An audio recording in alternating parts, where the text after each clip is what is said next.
எனக்கு முன்னாலே உரையாற்றிய நம்முடைய கூட்டணி கட்சியின் தலைவர்கள் அத்தனை பேரும்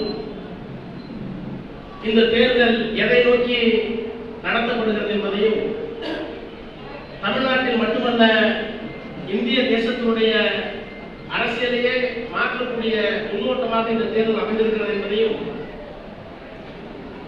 இங்கே சுட்டிக்காட்டி உரையாற்றி இருக்கின்றார்கள். நம்முடைய வேட்பாளரை பொறுத்தவரை காங்கிரஸ் கட்சியுடைய தலைவர் அன்புக்குரிய மணி அவர்கள் குறிப்பிட்டு சொன்னதை போல வேண்டுமென்றே திட்டமிட்டு சில அவதூறுகளை பரப்பி அதன் வாயிலாக சாதிய உணர்வுகளை தூண்டி அதிலே வெற்றி கிளியை பறித்து விடலாமா என்று எண்ணுகிறார்கள் என்று அவர்கள் குறிப்பிட்டார்கள். நம்முடைய வேட்பாளர் அதியமான் அவர்களை நான் பல ஆண்டுகளாக அறிவேன். படித்தவர், பண்பாளர், அரசு பணியிலே பணியாற்றியவர், இந்த சமூகத்தை பற்றிய நல்ல புரிதலை கொண்டவர், பெரியாருடைய கொள்கையில், அம்பேத்கருடைய கொள்கையில், திராவிட தத்துவத்தில் ஆழ்ந்த மற்றும் நம்பிக்கையும் கொண்டவர். எனவே அவர்தான் சமூக நல்லிணக்கம் கெட்டுவிடுமோ என்று சிலர் அவதூறு பரப்புவதாக சொன்னதை நான் இங்கே பதிலளிக்க வேண்டியவனாக இருக்கிறேன் என்கின்ற அந்த முறையில் உங்களுக்கு பரிச்சயப்பட்ட 10 ஆண்டு காலத்துக்கு மேலான நாடாளுமன்ற உறுப்பினர் உங்களோடு பணியாற்றுகிறோம் என்ற முறையில் நான் உங்களுக்கு முதலில் என்னுடைய உத்தரவாதத்தை நான் அளிக்க விரும்புகிறேன். இந்த தொகுதியுடைய சட்டப்பேரவை உறுப்பினராக அன்பு சகோதரர் அதியமானவர்கள் வருவாரையானால் அவிநாசியில் சமூக நல்லிணக்கமும் அமைதியும் நிச்சயமாக இருக்கும் என்ற உத்தரவாதத்தை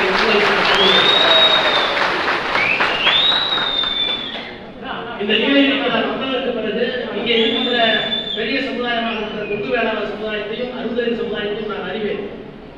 வடபுலத்திலே வன்னியரும் ஆதிதிராவிடரும், அதே போல தென்புலத்திலே முக்குளத்தோரும் தேவேந்திர வேளாளரும் எப்படியெல்லாம் இறுக்கமாக உறவு கொண்டிருக்கிறார்கள் என்பதை நான் அறிந்து கொண்டிருக்கின்ற வகையில் இந்த கொங்கு பகுதிக்கு வந்ததற்கு பிறகு கொங்கு வேளாளர் சமுதாயம் அறிஞர்களுடைய உழைப்பை நம்பி இருக்கிறது. அறிஞர்கள் கொங்கு வேளாளர் சமுதாயத்தினுடைய நிலத்தையும் சொத்தையும் நம்பி இருக்கிறார்கள். அவர்கள் இருவரும் அந்யோன்யமாக இருக்க வேண்டும் என்று விரும்புகின்ற நல்ல சக்திகள் எங்கே இருக்கிறதோ அவர்கள் எல்லோரும் தலைவர் நம்முடைய அதிகமானவர்களை ஆதரிக்க வேண்டும் என்று நீங்கள் எல்லோரும் கேட்டுக்கொள்ள வேண்டும் என்று முதலில் நான் உங்களுக்கு என்னுடைய பணிவான வேண்டுகோளை வைக்கின்றேன். எனவே அந்த விதத்திலே யாரும் ஐயம் கொள்ள வேண்டிய அச்சப்பட வேண்டிய அவசியம் இல்லை. அவிநாசி தொகுதிக்கு நீண்ட நாட்களுக்கு பிறகு ஒரு நல்ல சட்டமன்ற உறுப்பினரை நீங்கள் பெறப்போகிறீர்கள் என்கின்ற உத்தரவாதத்தை உங்களின் நாடாளுமன்ற உறுப்பினர் இன்னொரு உத்தரவாதத்தை தருகிறேன். அவர் ஒரு இயக்கத்தினுடைய தலைவர். அவருக்கு என்று சில கட்டுப்பாடுகள், நிர்பந்தங்கள் கூட இருக்கலாம். அவர் இந்த தொகுதிக்கு எப்படி பணியாற்றுவார் என்கின்ற ஐயம் உங்களுக்கு இருக்கலாம். அந்த ஐயத்தை அவரே விளக்கி இருக்கிறார். ஆனால் அவர் தந்த விளக்கத்தையும் தாண்டி சொல்கிறேன். திராவிட முன்னேற்ற கழகம் ஆட்சி பொறுப்பிற்கு வந்து நம்முடைய அன்புக்குரிய தலைவர் மு.க. ஸ்டாலின் முதலமைச்சராக வருகிற போது இந்த தொகுதியுடைய நீலகிரி தொகுதி அல்ல, நீலகிரி நாடாளுமன்ற தொகுதிக்கு உட்பட்டு இருக்கின்ற இந்த அவிநாசி சட்டமன்ற தொகுதிக்கு என்னென்ன தேவையோ அவற்றையெல்லாம் உங்கள் சட்டப்பேரவை உறுப்பினராக வர இருக்கின்ற அதியமானோடு நானும் உடல் இருந்து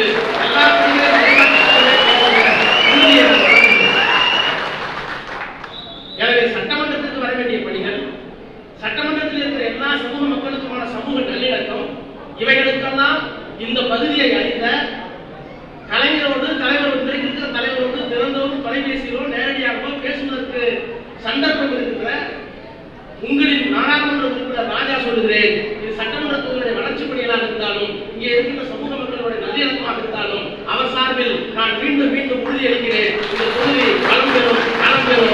அதற்கான சட்டப்பேரவைக்கு கொடுப்பது என்று உங்களை எல்லாம் நான் படித்து கேட்டுக் கொள்கின்றேன். இது வேட்பாளரை பற்றி. இன்றைக்கு சமூக அரசியல், நாட்டு அரசியல் எப்படியெல்லாம் போய்கொண்டிருக்கிறது என்று சொன்னார்கள். தமிழ்நாட்டிலே இருக்கின்ற பத்திரிகைகள், சில பத்திரிகைகள், எல்லா பத்திரிகைகளும் சொல்ல மாட்டேன், சில பத்திரிகைகள் என்ன எழுதுகிறார்கள் என்றால், தேர்தல் களத்திலே எடப்பாடி பழனிசாமிக்கு மு.க. ஸ்டாலின் போட்டி எழுதுகிறார்கள். நான் உங்களை எல்லாம் பணிவன்போடு அறிவுறுத்தி கேட்டுக் கொள்கிறேன். யார் எடப்பாடி பழனிசாமி, யார் மு.க. ஸ்டாலின்? மு.க. ஸ்டாலின் என்கின்ற மகத்தான அரசியல் கட்சியுடைய தலைவர் தன்னுடைய 23வது வயதில் திருமணமான ஒரு 10-15 நாளில்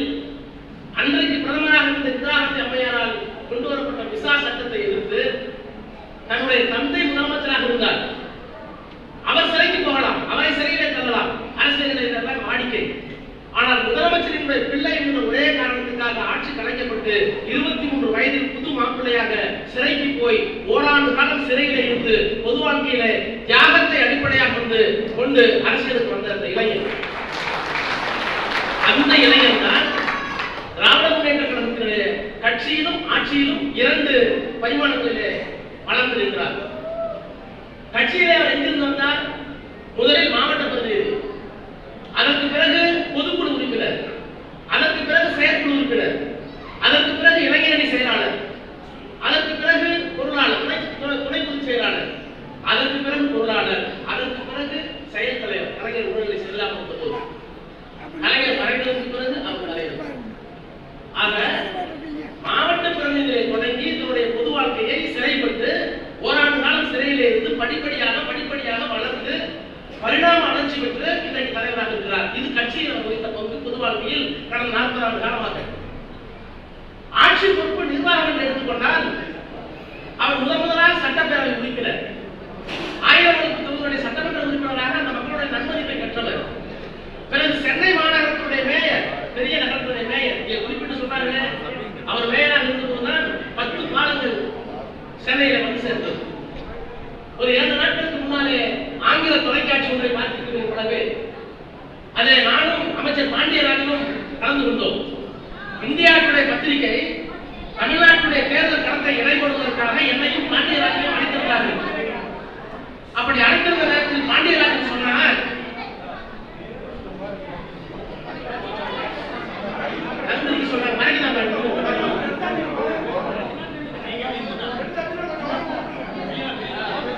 அந்த தொலைக்காட்சி விவாதத்திலே நானும் பாண்டியராஜனும் அமைச்சர் பாண்டியராஜனும் கலந்து கொண்ட போது பாண்டியராஜன் சொன்னார், திராவிட முன்னேற்ற கழக ஆட்சியில் எந்த வளர்ச்சி பணிகளும் இல்லை என்று சொன்னார். நான் சிரித்துக் கொண்டே அவரை கேட்டேன், இந்த நிகழ்ச்சி நடைபெறுகிறது தாஜ் ஹோட்டல், இந்த ஹோட்டலுக்கு நீங்கள் எப்படி வந்தீர்கள் என்று கேட்டேன். அவர் சொன்னார், நான் அமைச்சர் ஹோட்டல் சார் அமைச்சர் பங்களாவில் இருந்து வந்தேன் என்று சொன்னார். எத்தனை பாலத்தை தாண்டி வந்தீர்கள் கேட்டேன். 2-3 பாலத்தை தாண்டி வந்தேன் என்று சொன்னார். திராவிட முன்னேற்ற கழக ஆட்சியில் எதுவுமே நடக்கவில்லை என்று சொல்றீர்களே, உங்கள் வீட்டிலே இருந்து இந்த நிகழ்ச்சிக்கு வந்திருக்கிறீர்களே மாண்புமிகு அமைச்சர்களே, நீங்கள் கடந்து வந்த 3 பாலமும் முக ஸ்டாலினால் கட்டப்பட்ட பாலங்கள். அவர் கட்ட பாலத்தை 3 பாலத்தை தாண்டி வந்து திமுக என்ன செய்யறாரு சொன்னார். ஆக இப்படி உள்ளாட்சித்துறை அமைச்சராக மேயராக அவர் பணியாற்றினார். சட்டமன்ற உறுப்பினர், மேயர், பிறகு உள்ளாட்சித்துறை அமைச்சர், பிறகு துணை முதலமைச்சர், இப்போது முதலமைச்சராக ஆகியிருக்கிறார். ஆக கட்சியிலேயும் முறையான வளர்ச்சி, ஆட்சியிலேயும் முறையான வளர்ச்சி. வேறு விதமாக சொல்வதாக இருந்தால், முறையாக பொண்ணு பார்த்து, முறையா நிச்சயம் பண்ணி, முறையா கல்யாணம் பண்ணி, முறையா முதலில் நடத்தி, அப்புறம் 300 நாளுக்கு பிறகு பிறந்த நல்ல உறவில் வந்து சுகப்பிரசவம் தான் முக ஸ்டாலின். இப்ப இந்த பிரசவத்தை பாருங்க, எடப்பாடி பழனிசாமி பிரசவத்தை. அந்த பிரசவம் எப்படின்னா, இவர் முதலமைச்சர் இல்ல, இவர் ஜெயலலிதா இறந்ததற்கு பிறகு நேற்று கேள்வி என்னை வந்து முக ஸ்டாலின் கூர்ந்து கொண்டு சொல்றாரு, நான் என்ன பாம்பா பள்ளியா கேட்கிறேன். பாம்பா பள்ளியா இருந்தா தமிழ்நாட்டு கட்ட நீங்க ஒரு ஓரமா இருந்திருப்போம், நாங்க ஒரு ஓரமா இருந்திருக்கோம். ஒரு ஒன்றும் இல்ல, நீ பாம்பா பள்ளியா இல்லையே, பாம்பு பள்ளி வேஷத்துல மனுஷனா இருக்கிறதா எங்களுக்கு பிரச்சனை. அது தெரியும், உங்களுக்கு எப்படி கூர்ந்து போனாலும் தெரியும். அப்ப அரசியலில் எந்த பின்புலமும் இல்லாமல் ஜெயலலிதா மறைத்து விட்டார் என்பதற்காகவே நான் சொல்றத அந்த இயக்கத்துடைய சிபி சமூக அமைச்சர் சொல்றாரு. அமைச்சர் என்ன சொல்றாருன்னா, ஜெயலலிதா இறந்தப்ப அதிமுகவுடைய சட்டமன்ற உறுப்பினர் தான் கூவத்தூர்ல கொண்டு போய் அடைச்சு வச்சு, அப்ப எங்களுக்கெல்லாம் சாராயத்தை ஊத்தி கொடுத்ததுதான் இந்த டிடிவி தினகரன் நான் சொல்லல, சிபி சண்முகம் சொல்றேன். அப்போ உங்க அமைச்சருடைய கூற்றுப்படி திருட்டுத்தனமாக கொண்டு போய் அடைச்சு வச்சு காசை கொடுத்து பணத்தை கொடுத்து சாராயத்தை ஊற்றி கொடுத்து ஆட்சிக்கு வந்தவர் எடப்பாடி பழனிசாமி என்றால், நல்ல உறவில் 300 நாள் கழித்து பிறந்த சுகப்பிரசவம் ஸ்டாலின் என்றால், எடப்பாடி பழனிசாமி நல்ல உறவில் பிறந்த குறைப்பிரசவம் என்றார். அப்ப எந்த தலைவரை நாம் தேர்ந்தெடுக்க போகிறோம்? இவ்வளவு தியாகம் செய்த இவ்வளவு ஆளுமைக்குள்ள ஒரு தலைவரை தேர்ந்தெடுக்க போகிறோமா, இல்ல மீண்டும் எடப்பாடி பழனிசாமி ஆதரிக்க போறோமா என்பதை நீங்க விளக்கி சொல்ல வேண்டும் மக்கள். நீங்க எல்லாம் ஒன்றும் புரியாதவங்க இல்லை. இது பொதுக்கூட்டம் பேசுறது, இது செயற்கை கூட்டம், ஒரு நாட்டு அரசியல் ஞானம் இருக்கு. எனவே இதை சொல்லுங்க. அப்புறம் 2 பேரும் என்ன கேட்கறாங்கன்னு கேட்கும். இதெல்லாம் நம்மளே சிந்திச்சு பார்ப்போம். முதல்ல எடப்பாடி பழனிசாமி என்ன சொல்றார்?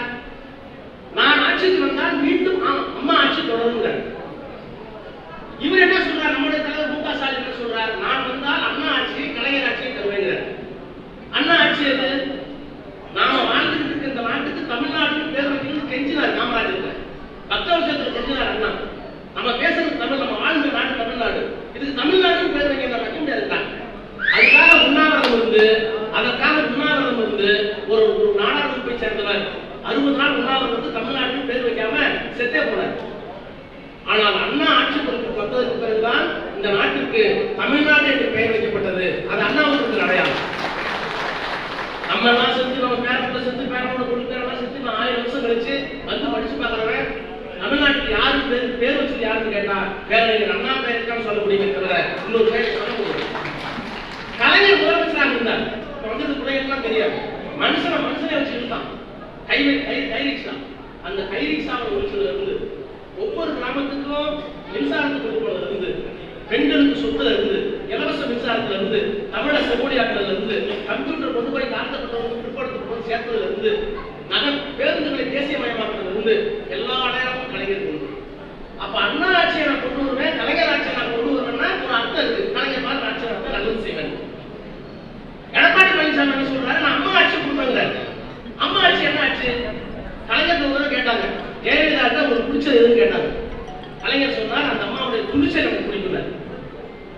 நிறைய பட்டங்கள் நடந்திருக்கு, ஆனா அம்மாவுடைய ஜெயலலிதாவுடைய துணிச்சல் எனக்கு பிடிக்குன்னு சொன்னார். ஏன் சொன்னாருன்னா, அந்த அம்மா எவ்வளவு துணிச்சல் இருந்தா வெறும் 40 MP வச்சுக்கிட்டு நாடாளுமன்ற தேர்தலில் இந்த தேர்தல் மோடியா லேடியா என்கிற தேர்தல் சொல்லிச்சு. நம்ம சொல்லுவோம் நம்மகிட்ட இருக்கிறதே 40. அங்க ஆட்சி அமைக்கணும்னா நமக்கு 250 தேவை. நம்ம ஒரு ஓரத்தில் இருக்கிற தமிழ்நாடு. ஆனா தமிழ்நாட்டில் இருக்க அந்த அம்மா சொல்லிச்சு, இந்த தேர்தல் மோடியா லேடியா பார்த்து வச்சு. அது அந்த அம்மா துணிச்சல். அந்த துணிச்சல் சரியா தப்பாகலாம் காத்துக்கு போக வேணும். ஆனா அந்த அம்மாவுடைய துணிச்சல் எதை காட்டுகிறதுனா, அந்த அம்மா ஒரு நல்ல முகம் இருந்துச்சு. என்னன்னா, அந்த அம்மா முதலமைச்சராக இருந்தவரை தமிழ்நாட்டில் பிஜேபியுடைய ஆதிக்கம் கிடையாது. தமிழ்நாட்டுடைய உரிமை போகல. தாழ்த்தப்பட்ட பிற்படுத்தப்பட்ட மக்கள் அருந்திய சமுதாயத்தில் ஒரு MBBS படிக்க முடியுமா? நீட் போக முடியுமா? நீட் படிக்கணும்னா 5 லட்சம் 10 லட்சம் கொடுத்து கோச்சிங் சென்டர் போய் படிக்கணும்.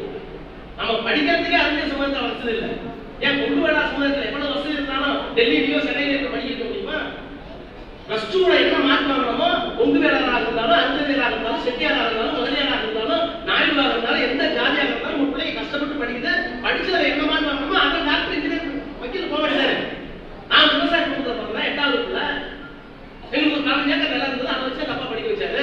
8 மணி வரைக்கும் மோட்டார் போட்டு தண்ணி கட்டிட்டு அவசரமா பைப்ல குளிச்சு வேகமா ஓடி அம்மா டான்ஸ் கொடுக்குற சாதத்தையும் கீழே எடுத்துட்டு போய் டப்பாவில் எடுத்துட்டு போய் 3 கிலோமீட்டர் நடந்து படிச்சேன். வக்கீலான மட்டும் இல்ல, இந்தியாவில் நாடாளுமன்றத்தில் ஆங்கிலத்தில் பேசினால் ராஜா பேசி ஆங்கிலத்தில் எந்த முறையும் இன்னைக்கு நீட் வந்துச்சு. நீட் வந்து ராஜா வந்து முடியாது. என்ன எங்க அப்பா அம்மா கொண்டு போய் எங்க நான் 6வது படிக்கிற வரைக்கும் ரயில பார்த்ததுன்னு அனுபவம். நான் சொல்றேன், ரயில்ல போக முடியலன்னு 8வது படிக்கிற வரைக்கும் அனுபவம். ரயில காமிக்கணும்னு எங்க அப்பா அழைச்சிட்டு போய் ஒரு 10 கிலோமீட்டர் பக்கத்தில் ஒரு சின்ன ட்ரெயின் இந்த ட்ரெயின் வந்து பேசஞ்சர் ட்ரெயின் இருந்தார். 8வது வரைக்கும் ட்ரெயினை பார்க்கல. இப்ப நம்ம பிள்ளைங்க என்ன பண்ணுது? டெலிஃபோன் நான் காலேஜ் படிக்கும் போது தான் பார்த்தேன். இப்ப நம்ம பிள்ளைங்கன்னா செல்லுலர் விரல் வச்சு அடியுது. இந்த வளர்ச்சியெல்லாம் யாரால? இதெல்லாம் திராவிட இயக்கத்தால் விளைவுகள். அப்போ தாழ்த்தப்பட்டவர்களும் பிற்படுத்தப்பட்டவர்களும் MBBS போக முடியல. இன்னைக்கு நீட் வந்துருச்சு. ஆனா ஜெயலலிதா நீட் வரல, ஒத்து மாட்டேங்குது. இலவச மின்சார திட்டம் எப்ப வேணாலும் ரத்தாகும். மத்திய அரசு சட்டம் கொண்டு வந்துட்டான். எடப்பாடி பழனிசாமி முதலமைச்சர் வந்தா நீங்க எழுதி வைக்கிற உதவி மின்சார திட்டம் சட்டம் கொண்டு வந்துட்டாரு, வரப்போகுது. ஜெயலலிதா முடியவே முடியாது. நான் இங்க வராதுச்சு. GST நம்ம ஒத்துக்கல. அப்படி ஒப்புக்கொள்வதாக இருந்தால் தமிழ்நாட்டுக்கு வர வேண்டிய பணத்தை உடனடியாக தர வேண்டும். அந்த அம்மா சொல்லிச்சு. 7 பேர் விடுதலை. காந்தியை கொலை பண்ணாங்க. தேசத்தந்தை காந்தியை கொலை செஞ்சவங்கள 10 வருஷத்துக்கு விட்டாங்க. காந்தியை விட பெரிய கொலை நாட்டில் இருக்க முடியாது.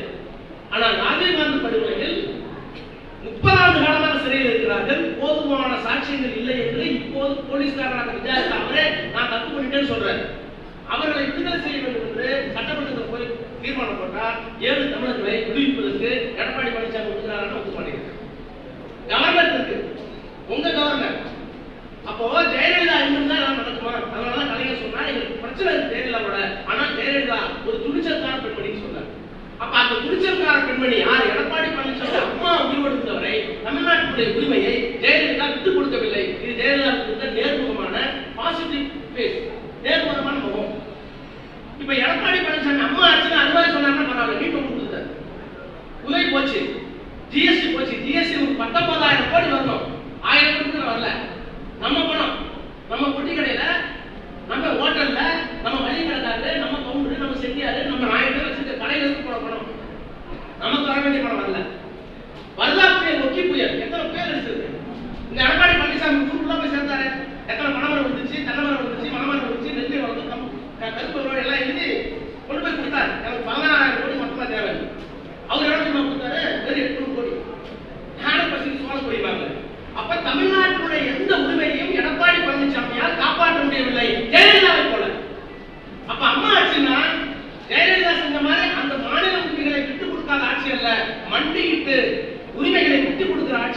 பழனிசாமி ஆட்சி. அப்ப அந்த முறையில், அந்த வகையில், அந்த அர்த்தத்தில் இது ஜெய ஆட்சி அல்ல.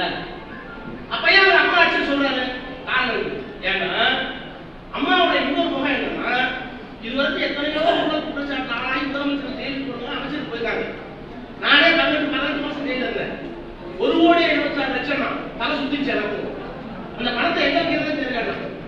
அது ஒண்ணுமே இல்ல. 1,76,000 கோடி உங்க கையில இருந்த செல்போன் நீங்க பேசுறீங்க, உங்க கையில தான் ₹1 இருக்கு. நானே கேட்டு போறேன். பெரிய பணக்காரர்களும் நகர்ப்புறத்தில் இருப்பவர்களும் வைத்திருந்த செல்போனை நான் செய்த ஒரே ஒரு தவறு இருக்குமானால், இந்த சமூகத்திற்காக உங்கள் கணக்கில் தாழ்த்தப்பட்டவனும் பிற்படுத்தப்பட்டவனும் ஏழையும் வறியவனும் கையிலே செல்போன் வைப்பதற்கு ராஜாதான் காரணம், கலைஞரின் தம்பிதான் காரணம். ஜட்ஜிக்கு புரிய வச்சு 7 வருஷம் கழிச்சு ஜட்ஜி புரிஞ்சுக்கிட்டு, இன்னும் சொல்றேன், இந்த ஜெயலலிதாவோ ஊழல் குற்றச்சாட்டில் ஆளான யாரும் சாட்சி கூண்டுக்கு போய் என்னை விசாரிச்சு சொன்னதில்லை. யாரும் பயப்பட. ஆனா நான் சாட்சி கூண்டுல ஏறி நான் செஞ்சதுதான் சரி, நான் செஞ்சதுதான் நாட்டுக்கு நல்லது, நான் என்னென்ன செஞ்சேன், நான் எந்த குற்றமும் சொல்லன்னு 14 நாட்கள் சிபிஐ என்னை விசாரிச்சு சிபிஐயே சோர்ந்து போய் நாகரிக ஒரு தப்பு இல்ல கூண்டு போன நினைச்சான். ஆனா உங்க அம்மாவுக்கு என்ன தெரியுமா? உங்க அம்மாவுக்கு நான் சொல்லல, போலீஸுக்கு வந்துருக்கோம் அட்டை பண்ணிட்டு இருக்காங்க. அப்பா அப்பா கேஸ் கொடுக்கல மேல. இந்த அம்மாவுக்கு ஜட்மெண்ட் கொடுத்தாங்க டெல்லி சுப்ரீம் கோர்ட்ல. தமிழ்ல சொல்றேன், ஆங்கிலத்தில் இருக்கு. முதலமைச்சராக இருந்து கொண்டு ஜெயலலிதா அம்மையார் என்ன செய்திருக்கிறார் என்றால், அவர் செய்த ஊழல் எப்படிப்பட்ட ஊழல் என்றால், நம்முடைய ஜனநாயகத்திற்கு அடிநாதமாக இருக்கிற அரசியல் சட்டத்தை படுகொலை செய்த மன்னிக்க முடியாத ஊழல் செய்தவர்தான் ஜெயலலிதா. அரசியல் சட்டத்தை படுகொலை செய்த மன்னிக்க முடியாத ஊழல்வாதி இந்தியாவில் யாருன்னா ஒரே ஒரு ஆள், ஜெயலலிதா தான். அப்ப எடப்பாடி பழனிசாமி என்ன சொல்றாரு? இது அம்மா ஆட்சி தான், மாநில உரிமையை விட்டு கொடுக்காம தான் நம்ம பாராட்டுவோம் அம்மா ஆட்சி, அதை விட்டு கொடுத்துட்ட. இப்ப நீ திரும்பவும் அம்மா ஆட்சின்னு சொன்னால் அதுக்கு என்ன பொருள் என்றால், எங்க அம்மாவை போலவே நான் கொள்ளையடிப்பேன், எங்க அம்மாவை போலவே நான் லஞ்சம் வாங்குவேன், எல்லாம் செய்வேன், எனவே ஓட்டு போடணும்னு சொன்னாங்க. இப்ப புரியுதா? எங்க தலைவர் சாமி எது போட்டு கேட்கிறார், நீங்க எது போட்டு கேட்கிறாரு, இப்படி போயிட்டு இருக்கு. இப்ப யாரும் சொன்னாரு டெண்டர் சொந்தக்காரங்க கொடுத்தாரு, அந்த புத்தகம் தெரியுமா? எடப்பாடி பழனிசாமி மேல ஒரு கேஸ் போட்டேன். 3000 கோடி உலக வங்கி, வேர்ல்டு பேங்க், உலக வங்கி தமிழ்நாட்டில் ரோடு போடுறதுக்கு 3000 கோடி கொடுக்குறான். அந்த 3000 கோடி டெண்டரை, வெவ்வேறு டெண்டரை தன்னுடைய உறவினருக்கு கொடுக்குறாருன்னு கேஸ் போடுறோம். உலக வங்கி என்ன சொல்றதுன்னா, மற்ற உறவுகளுக்கோ சொந்தக்காரங்களுக்கோ நீங்க இந்த டெண்டரை கொடுக்க கூடாது அப்படின்னு ரூல் இருக்கு, விதி இருக்கு. அந்த விதியை மீறி தன்னுடைய உறவினர்களுக்கு எடப்பாடி பழனிசாமி டெண்டர் கொடுத்துருக்கார், ஊழல் நடந்திருக்கு, இதை விசாரிக்கணும் நம்ம கேஸ் போட்டோம். ஹைகோர்ட்ல ஆர்குமெண்ட் போச்சு. உயர்நீதிமன்றத்தில் 2 தரப்பு வாதங்களை கேட்டு உயர்நீதிமன்ற நீதிபதி, வெளியூர் இந்த ஊர்ல இருக்க நீதிபதி முதலமைச்சருக்கு எதிராக ஆமா கோப்புகளை படித்து பார்த்தா, பேப்பரை படிச்சு பார்த்தா எடப்பாடி பழனிசாமி தப்பு செஞ்சதற்கான எல்லா முதல்நிலை காரணங்களும் இருக்கு. எனவே எடப்பாடி பழனிசாமியை இந்த வழக்கை சிபிஐ விசாரிக்க வேண்டும் தீர்ப்பு சொன்னார். அது அப்பீல் போயிருக்காரு, இப்ப சேவை வாங்கியிருக்காரு, அதுவே விஷயம். ஆனா அந்த கேஸ் நடக்கும்போது எடப்பாடி பழனிசாமி கேஸ் நாங்க போட்டோம்ல, போட்டப்ப எடப்பாடி பழனிசாமி என்ன சொன்னாருன்னா, ஆமா நான் கான்ட்ராக்ட் கொடுத்தேன், கான்ட்ராக்ட் கொடுத்தது நான் தான், ஆனா அவர் எனக்கு சொந்தம் இல்லை. அப்ப அவர் யார் யார் கேட்டோம், எனக்கு சொந்தம் இல்லை, என் பையன் ஒரு பொண்ணு கட்டியிருக்காங்க. அதைத்தான் நான் சொல்றேன், உங்க சம்பந்திக்கு நீ கான்ட்ராக்ட் கொடுத்தா இவர் கோர்ட்ல சொல்றாரு, நான் கான்ட்ராக்ட் கொடுத்தா என் பொண்ணுக்கு பையன் இருக்காங்க. பொண்ணுக்கு பையன் வந்து யாருக்கு என்ன வந்து கேட்டா சம்பந்தி உறவு இல்ல.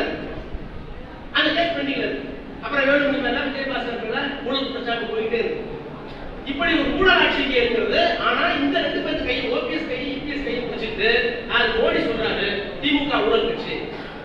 எங்க திமுக ஊழல் பண்ணிச்சு? இதே எடப்பாடி பழனிசாமி சொன்னாரு சர்க்காரியா கமிஷன்ல, அவர் சொன்ன வாசகத்தை அப்படியே சொல்றேன், இது விஞ்ஞானபூர்வமா ஊழல் செய்வது கருணாநிதி இருக்கிறது, 76 ஊழல் பண்ணாங்க. நான் திரும்ப அடுத்த நாள் கேட்டு கொடுத்தேன், முதலமைச்சர் அவர்களே நீங்க சொன்ன கலைஞர் விஞ்ஞானபூர்வமாக அறிவியல் பூர்வமாக ஊழல் செய்தார் என்கின்ற வரி சர்க்காரியா கமிஷன்ல இருந்து விட்டால் நான் கோட்டைக்கு தூக்கி போட்டுக்கிறேன், அது இல்லைன்னா நீ அறிவாலயத்துக்கு தூக்கி போடுன்னு கேட்டேன்.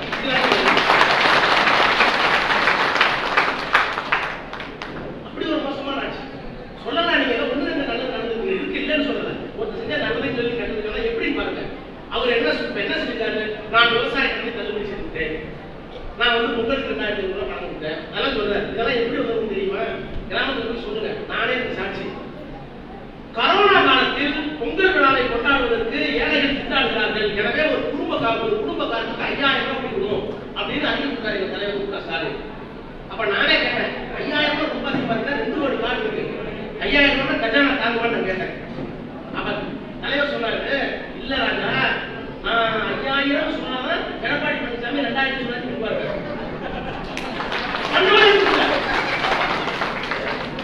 கிராமப்புறத்தில் இருக்கிற ஏழை மாணவர்களுக்கு மருத்துவக் கல்லூரியில அரசாங்க பள்ளிக்கூடத்தில் படிச்சா 10% இடஒதுக்கீடு கேட்டேன். நாங்கெல்லாம் சொன்னாங்க கூட இருக்கணும், பேசாம இருக்க, நான் 10 கேட்டதான் அந்த 7000 கொடுப்பாங்க, கொடுத்தேன். விவசாய கடனை தள்ளுபடி செய்யணும்னு சொன்னோம். நான் அப்ப சொன்ன தலைவர்கிட்ட, நீங்க மத்திய ஜெயிச்சிட்டீங்க, நீங்க சொன்ன உடனே நடந்துச்சு. இந்த விவசாய கடனை தள்ளுபடி பண்றதுக்கு எடப்பாடி பழனிசாமி ஒத்துக்க மாட்டாரு, முடியவே முடியாது. ஏங்க, கூட்டுறவு சங்க கடனை தள்ளுபடி செய்ய வேண்டும் என்று உயர்நீதிமன்றத்தில் ஒரு வழக்கு போட்டாங்க. பொதுநல வழக்கு ஒரு ஆள் போட்டார். அந்த வழக்கு போட்டப்ப எடப்பாடி பழனிசாமி அரசாங்கம் என்ன சொல்லுச்சுன்னா, இப்ப தமிழ்நாட்டில் வறட்சியோ அல்லது வெள்ளமோ இல்ல, நல்ல சாகுபடி கிடக்குது, அதனால விவசாயிகள் ரத்து பண்ண வேண்டிய அவசியம் இல்ல, ரத்து பண்ற அளவுக்கு எங்க கஜா வளர்ப்பாங்க. எங்க சொன்னாரு? உயர்நீதிமன்றத்தில் சொன்னாரு. நான் சொன்னேன், முன்னாடி சொன்னதான் நடந்துச்சு நியாயம். இப்ப எடப்பாடி பழனிசாமியை கோர்ட்ல போய் முடியவே முடியாதுன்னு சொல்லிட்டாரு. நீங்க பாருங்க, உங்க பாஷா படிக்காதுன்னு சொன்னேன். அவர் என்ன சொன்னாரு? எனக்கு எடப்பாடி பழனிசாமி தெரிஞ்சு அவ்வளவுதான், நான் சட்டமன்றத்தில் பார்த்துருக்கேன், கோர்ட்ல என்ன சொன்னாங்கிறதெல்லாம் ஞாபகம் வச்சுட்டு நடக்கிற அளவுக்கு நான் புத்திசாலி இல்ல, நீ பாரு நான் சொன்ன நடக்குது. அதே மாதிரி சொன்னாரு அவரு, உடனே அதுக்காக தள்ளுபடித்தார். அப்போ 1-2 எடப்பாடி பழனிசாமி நல்லது செய்திருந்தாலும் அது சொந்த புத்தியால் அல்ல, மு க ஸ்டாலின் தந்த புத்தியாக. ஆக மத்தியிலே மாநிலத்திலே ஒரு ஆட்சி. இப்போ வெளிநாட்டில் அதாவது வடமொழியிலிருந்து வர எச்சூரி போன்றவர்கள் கம்யூனிஸ்ட் இருக்காங்க. எச்சூரி கேரளாவுக்கு போய் கொடுக்குறாங்க. எங்களுக்கு இந்தியாவில் இருக்கிற இந்த மதவெறி பிடித்த ஆட்சியை மாற்றி அமைக்க வேண்டுமானால் எங்களுக்கு இருக்கிற ஒரே நம்பிக்கை கூற்று, ஒரே ஒரு நம்பிக்கை கதிர், the hope of prayer, the hope of prayer Tamil Nadu Stalin. தமிழ்நாட்டு மக்களும் அதனுடைய தலைவராக இருக்கிற அன்பிற்குரிய சகோதரர் ஸ்டாலின் அவர்கள்தான் இந்தியாவுடைய மதச்சார்பற்ற தன்மையை காப்பாற்ற வேண்டும், எதிர்காலத்தில் மோடியை வீழ்த்த வேண்டும் என்று சொன்னார். அப்போ நாளைய நடக்க இருக்கின்ற மிகப்பெரிய மாறுதலுக்கு அடித்தளம் இந்த தேர்தல். எனவே இந்த தேர்தலில் மதவாதத்தையும் ஊழலையும் ஒழித்து கட்டுவதற்கு உதயசூரியன் சின்னத்தை வாக்களித்து நம்முடைய அதிகமானவர்களை சட்டமன்ற